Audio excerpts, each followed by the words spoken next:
LPU ప్లేస్మెంట్ల రికార్డులు సృష్టిస్తోంది. Final year student 2.5 కోట్ల ప్యాకేజ్ పొందుతున్నారు. 1700 మందికి పైగా ఎల్పీయూ స్టూడెంట్స్ 10 లక్షల నుంచి 2.5 కోట్ల ప్యాకేజెస్ పొందారు.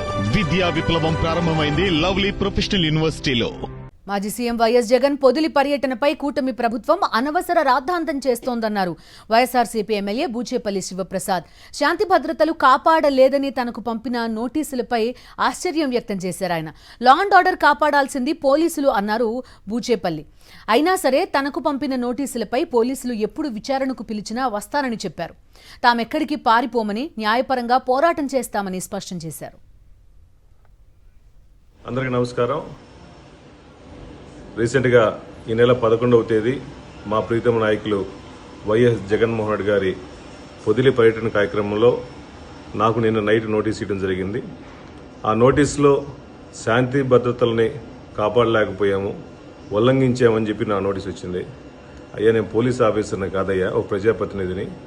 మా నాయకుడు వస్తున్నాడు, రైతు సమస్యల కోసం వస్తున్నాడని తెలియపరిచాము. శాంతి భద్రతలు చూసుకోవాల్సిన బాధ్యత మొత్తం పోలీస్ డిపార్ట్మెంట్ వాళ్ళదే, మాది కాదు. కానీ మీరు నోటీస్ ఇచ్చారు కాబట్టి మేము 100% మీ నోటీస్కి ఎప్పుడు రమ్మన్నా వచ్చి మీకు అందుబాటులో ఉంటాము. మేము ఎక్కడా తప్పు చేయలేదు, మేము పారిపోవాల్సిన అవసరం లేదు. మీరు ఎప్పుడు పిలిచినా మీ పోలీసు వాళ్ళకి అందుబాటులో ఉంటాము. మేము ఎప్పుడు దేనికి భయపడము. ఎప్పుడు ప్రజాస్వామ్యంలో అవసరమైతే లీగల్గా కూడా మేము యాక్షన్ తీసుకుంటాం.